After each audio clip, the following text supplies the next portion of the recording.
One of the things that really irritates me is when I hear a preacher speak on marriage and they don't even have not one Bible verse. Nothing. They just think they can preach without a Bible verse. They make up stuff. They just make it up. And they talk about what is fornication, what is marriage, all of that stuff, and they haven't got one verse. I don't know what's with them. Why do they think that they know something when they won't use the Bible? So I'll use it right now.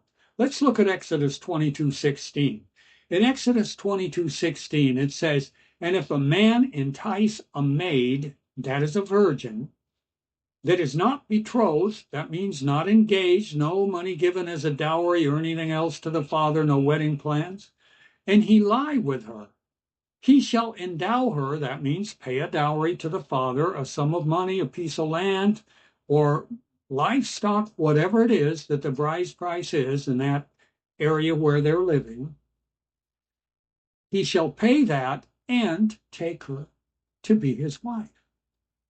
Now, let's get something clear right now. Right there, she would be his wife. No preacher, no pastor, no ceremony, no anything. Why? Because when a man has sexual relationships with a virgin, that virgin is his wife, shy of one thing: a dowry, the payment to the father. The dowry is commanded. The father likewise has no right of refusal. Now let's read the next verse that some guys, some pastors, misinterpret to try and say that the father has right of refusal. It says, if her father refused to give her to him, now keep in mind, the last verse just said, "and take her to be his wife." Where's she going to be? She's going to be in his home, the man who laid with her. So he's already taken her to be his wife.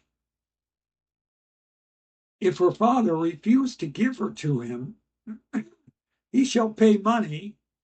That's the man who laid with her. He shall pay money according to the dowry of virgins. Okay, so it's paid. There's not going to be any taking back of the money.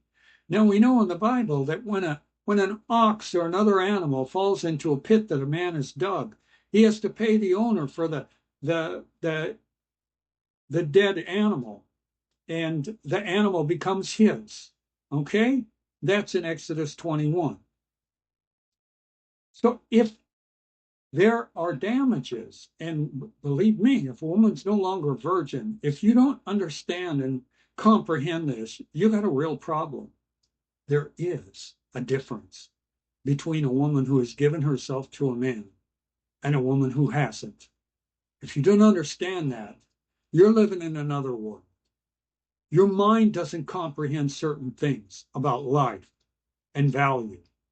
And God sets the value here. God sets the value. Western culture does not value women. It thinks they're pieces of shit. It does. Western culture does not value women. There is no bride's price in Europe. There's no bride's price in the United States, not in Canada. Think about that. They're worthless. And who is the one responsible for paying for the wedding? Who is the one? The custom in the West is that the father of the bride pays. The father of the bride. Imagine how worthless that bride is that the father has to pay for the wedding. He doesn't receive any compensation. Nothing. Why would he receive compensation? Because God says it. Doesn't that mean anything to you? If you're a Christian and you think that's BS, you got a problem. The Bible says that a woman has value. She's supposed to be paid a bride's price. Well, what was the fine for, how much did Jacob pay for his brides? Jacob paid 7 years twice. 7 years for Leah, 7 years for Rachel. Okay, you read the Bible, you'll find out those things. And the penalty for rape of a virgin is to marry and never divorce. So next time somebody tells you that a man can't divorce his wife, you just ask, oh, so are all men rapists? Because that's a penalty for rape of a virgin, that you could never divorce her. So obviously, if you're not a rapist, that can't apply to you, that you could never divorce your wife. People who teach you could never divorce your wife are literally accusing you and all men of being rapists. So let's get back to this. Okay, penalty for rape of a virgin is 7 years. That's why it was so onerous that Jacob would have had to work 7 years for Rachel and 7 years for Leah, because that's the penalty for a rapist of a virgin in the Bible. Plus, he can never divorce her. Now, could she be stoned if she committed adultery, meaning had sex with a man other than her husband? Yes. And let's get that straight too, because it's a woman who is married having sex with a man other than her husband that is adultery. If a married man has sex with a woman who is not his wife, and she's not married, that's not adultery. If she's a whore, meaning she's already had sex with another man, then that's fornication.